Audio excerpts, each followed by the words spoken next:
এই থামো, তোমাকে এবার থেকে এসে বলেছে গরিব গরিব মানুষ আমার বাড়িতে বড় লোক মানুষ বিচার তুমি এবার থেকে চলে এসছো মানে?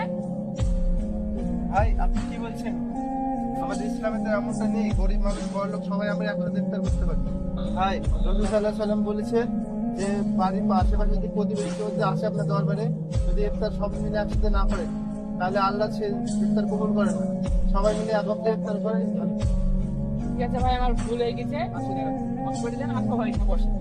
চলেন ইফতারের সময়টা হয়ে গেছে, আমরা ইফতার করি না। কটা বাড়ি বাকি আছে? আর 2-3 দিন আছে প্রধান সাহেব। চ, হাতে সময় নাই, হাবিলের বাড়ি টাকা যেতে হবে।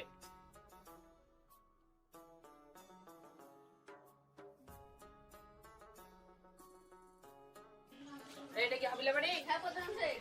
ঠিক আছে, ডাক। ঠিক আছে দাঁড়ান।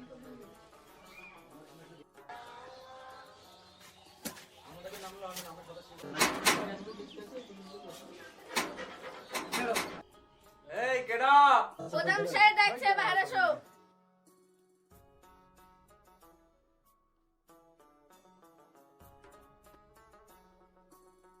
প্রধান সাহেব, হাবিল তুই এসেছিস? ব্যাপার হচ্ছে সন্ধ্যেবেলা আমার বাড়িতে ইফতারের ব্যবস্থা আছে, তুই অবশ্যই যাস, ঠিক আছে?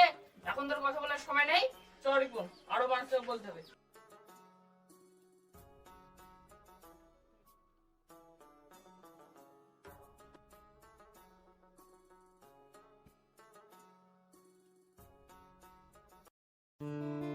তাহলে শুনলাম আমি তোকে যেমন এখানে পেয়ে গেলাম, তাহলে আমার বাড়িতে সন্ধ্যাবেলা ইফতারের ব্যবস্থা আছে, তোরা তোরা দুজনে চলে যাবে, ঠিক আছে? তাহলে আমি গেলাম, আরো মানুষকে বলতে হবে তো। ঠিক আছে প্রধান সাহেব, তাহলে আমরা সবাই যাবো। হ্যালো, দাও।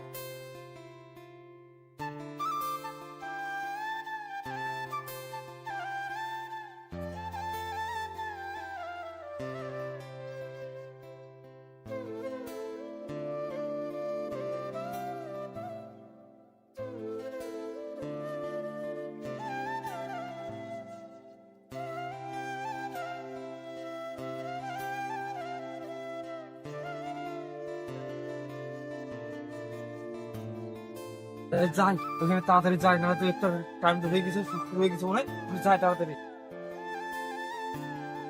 আসসালামু আলাইকুম। ওয়ালাইকুম আসসালাম। মেশন ভাই, এই থামো, তোমাকে এবার থেকে এসে বলেছে গরিব গরিব মানুষ আমার বাড়িতে বড় লোক মানুষ বিচার তুমি এবার থেকে চলে এসছো মানে? ভাই আপনি কি বলছেন? আমাদের ইসলামে তো এমনটা নেই, গরিব মানুষ বড় লোক সবাই আমরা একসাথে ইফতার করতে পারি।